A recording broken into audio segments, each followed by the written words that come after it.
All right, so we got to talk about one of the most insane free money glitches that I have ever seen. For some reason, it's gone completely viral with more than 20 million views on Twitter. People have reportedly cashed out tens of thousands of dollars for free. And, oh yeah, it's completely illegal. As in, under no circumstances should anyone ever try this.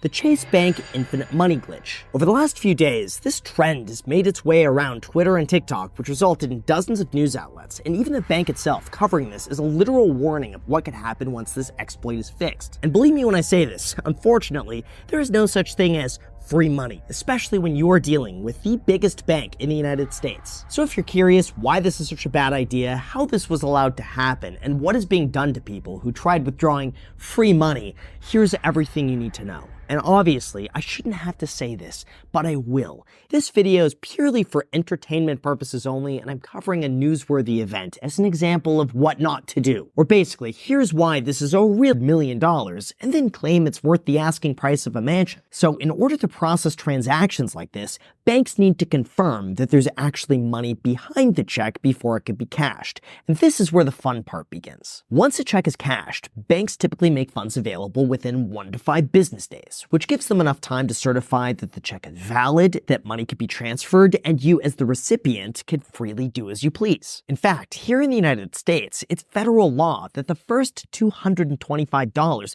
must be available for use the next day. But the rest is entirely dependent on a system of checks and balances, pun intended, to make sure you're not depositing money that doesn't exist.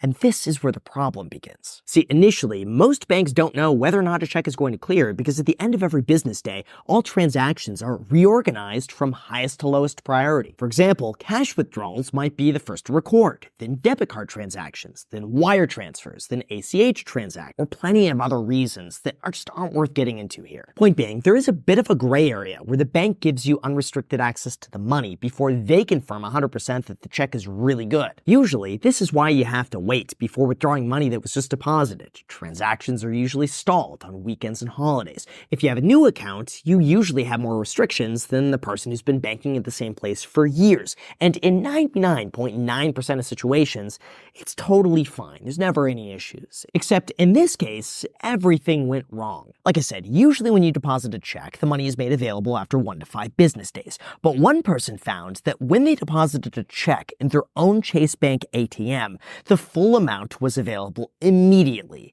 And that's when things got a bit crazy. For whatever reason, the exploit was posted to TikTok, and within hours, people were writing themselves fake checks, getting an instant advance for the entire amount, and calling it the Chase Bank Infinite Money Glitch, while encouraging others to do the same.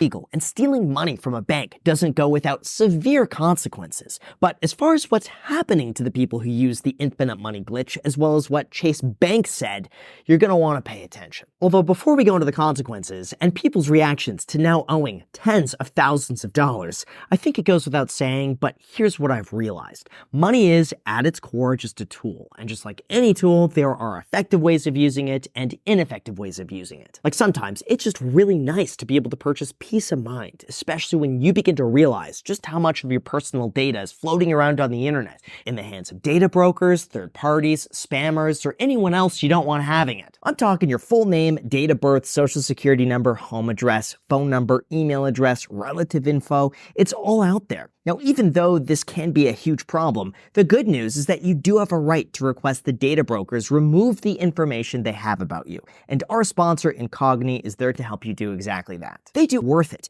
And if you don't make an active attempt to get your information removed, it's probably going to keep happening. So if you're interested in having your personal data taken down, you could get 60% off an annual plan when you go to incogni.com/Graham and use the code Graham. They also have a 30-day money-back guarantee, so you could try it out risk-free to see if you like it. Again, the link is down below in the description, or you could go to incogni.com/Graham to sign up today. Thank you so much, and now let's get back to the video. Alright, so in terms of the Chase Infinite Money Glitch aftermath, just like you'd expect, once the glitch was patched, TikTok users started posting about enormous sums of money that are now owed back to the bank with massive negative account balances. Because in no way would this ever be a situation where Chase Bank just lets people keep extra money. I mean, let's just break this down. If you're convicted of wire fraud, you could could spend up to 20 years in federal prison and owe a penalty of up to $250,000. But if you commit wire fraud against a financial institution, like a bank, you could be imprisoned for up to 30 years and owe as much as $1 million.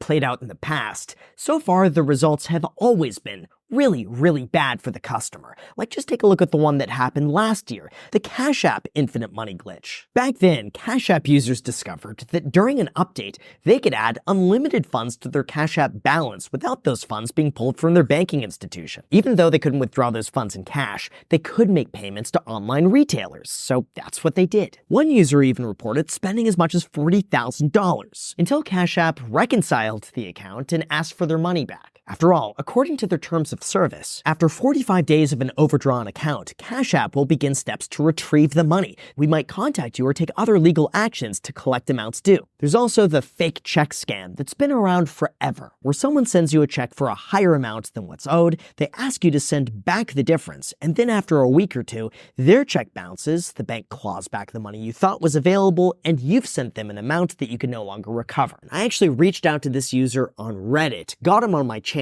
and confronted him about the consequences of what he did. And if you're curious what ended up happening to him, here you go, right from the source. To summarize, I'm officially banned from ever using Robinhood again. And then they also stated an amount of money that I have to pay. I'd rather not say how much.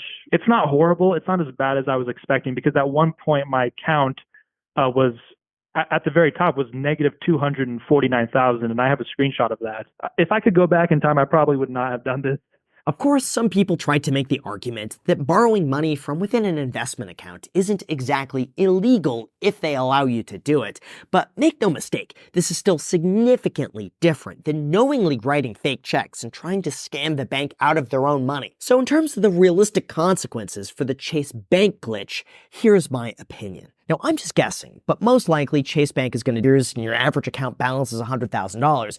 Most likely you're pretty safe depositing a $20,000 check. But if you're a brand new customer with $50 to your name, chances are they're going to want to hold off a little longer on that $10,000 deposit. That's why, the way I see it, this Chase Bank glitch really isn't anything new. It's just a fancy word for check fraud, which has been around for quite some time. Except in this case, the bank allowed you to withdraw money that you just deposited before they were able to confirm the check was 100% good.